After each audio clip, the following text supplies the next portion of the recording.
네, 안녕하세요. 2월 26일 전자신문 브리핑 시작하도록 하겠습니다.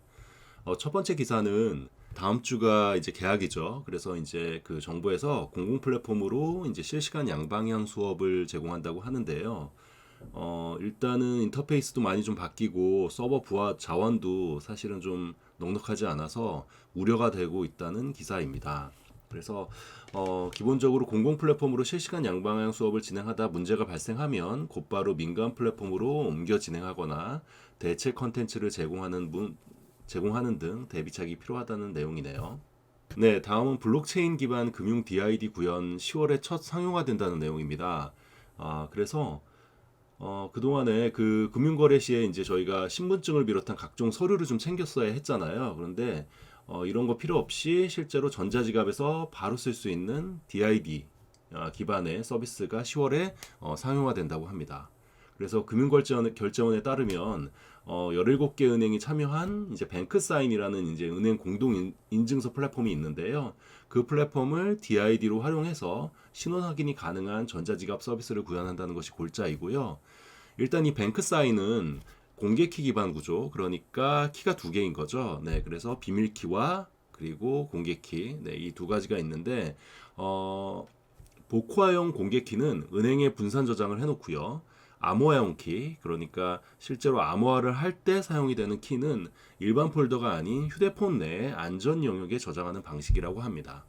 네, 그래서 이런 금융 DID를 활용하면 정부나 혹은 아니면 유관기관과의 협력에 따라서 번거로운 서류 제출 없이 전자지갑을 이용해서 신원을 확인할 수 있다는 장점이 또 있다라고 하고요. 개인이 또 꼭 필요한 신원 정보만 선택해서 제공할 수 있는 것도 큰 장점이라고 합니다. 네, 다음은 비콘 기반으로 K 코로나 알림이 앱을 개발했다는 소식입니다. 그래서 무선 장치인 비콘은 인간 청력으로 들을 수 없는 소리를 정기적으로 내보내서 같은 공간 혹은 아니면 같은 시간에 있었던 사용자를 정확하게 선별하는데요. GPS 방식의 경우 30에서 150m 정도의 오차가 있어서 사실은 이제 다른 방이나 다른 건물에 있던 이용자도 마치 접촉자로 이제 분류가 되는 이제 오차들이 좀 있어서 이 문제를 좀 해결했다라고 합니다. 그래서 이 K 코로나 알림이 앱 같은 경우에는 전국 5만여 개의 비콘 인프라 이미 깔려 있는 비콘 인프라를 바탕으로 와이파이 그리고 GPS, 지오펜스, 초음파, 블루투스 등의 위치 측정 기술 등을 통해서 융합 모듈을 제공한다고 하는데요. 네, 그래서 시스템 플로우를 잠깐 좀 살펴보면 일단은 매장 입장 시 비콘 아이디와 앱 아이디를 이제 무작위로 생성을 하게 되고요. 이 해당되는 내용을 데이터를 암호화하여서 블록체인에 분산 저장한다는 내용입니다. 만일 이 기술이 이제 도입이 되게 되면 개인정보나 동선 등의 방역 당국이 이제 포괄적으로 정보를 좀 수집하고 있는데요. 이런 어떤 기지국 방식의 역학조사 문제를 좀 해결할 수 있다라고 얘기를 하고 있고, 그리고 입장할 때마다 저희가 왜 QR 코드 인증해야 되는 게 굉장히 좀 번거롭잖아요. 근데 이제 그런 번거로운 방식 없이 자기도 모르는 사이에 어떻게 보면 서비스를 이용할 수 있는 부분이 있고, 네, 그리고 본인의 비콘 정보와 매화 아이디 그리고 매장 이용 시간 등을 실제로 무작위로 생성해서 네, 블록체인에 분산 저장함으로써 실제로 보안적으로도 안전하다고 얘기를 하고 있습니다.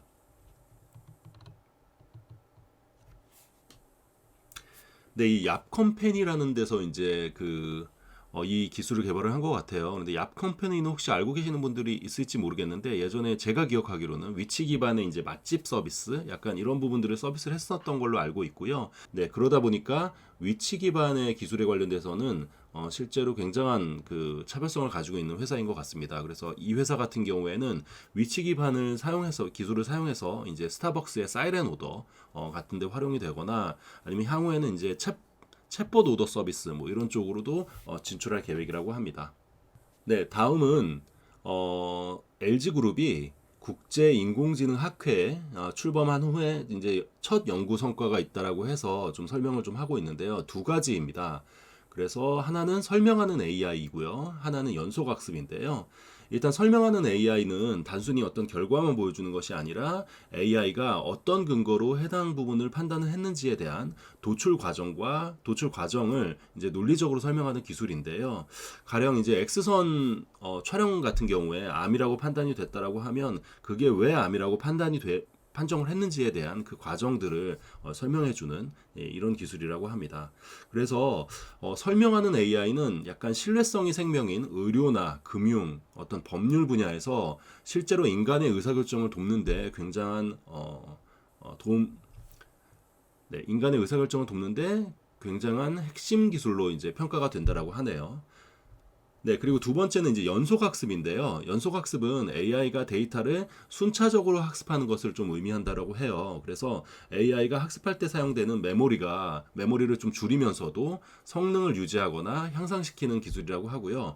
이게 이제 데이터의 중요도를 특정하는 이제 평가값인 세플리 지표를 연속학습에 적용해서 기존 방식 대비 최대 40%까지 학습 성능을 향상시키는 기술을 개발했다라고 합니다. 네, 오늘 기사는 여기까지고요. 아마 오늘 금요일이잖아요. 그래서 이제 일요일까지면 오늘 내일 굉장히 많이 또 한꺼번에 학습량을 더 늘리셔야 되는 부분들이 있으실 텐데요.